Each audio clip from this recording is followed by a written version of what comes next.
Hello, today I will share you the installation teaching of C28. The configuration include 240 AI, O and Matex. First, remove all the case shells. Remove the shell can facilitate our installation. We also need to remove the decorative panel and power bracket.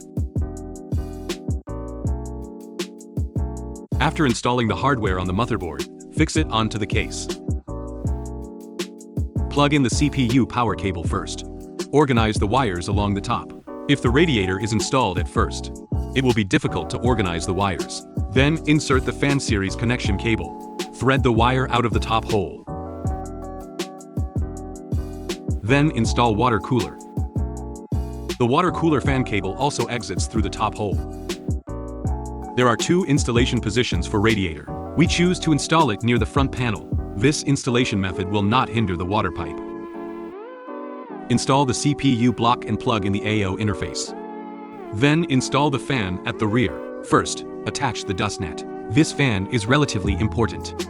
It determines the airflow of the entire PC. Thread all the wires of this fan out from the bottom. Tie the top fan cables with zip ties and hidden under the radiator.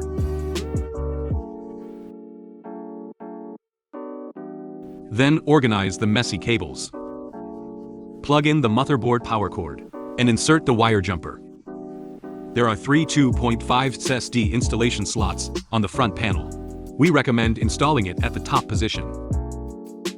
Our decorative panel also supports installing a 2.5 SSD. The front panel supports an 8 cm or 9 cm fan. The construction of such an airflow is perfect. Fix the PSU onto the power bracket.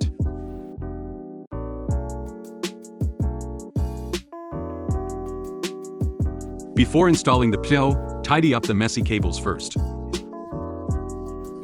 Plug in the power cord and turn on the switch.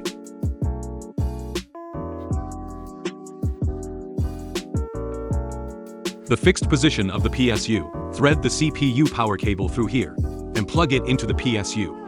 The next step is to install the graphics card. If you want to install the bottom fan, it depends on whether the thickness of your GPU will cause conflicts. When installing the bottom fan, thread the cables out from the bottom and organize them.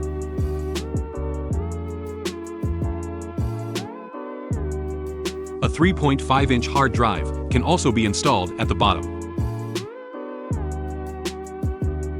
Finally, organize the power cables with zip ties. Insert the RGB cable from the back and hide it under the PSU.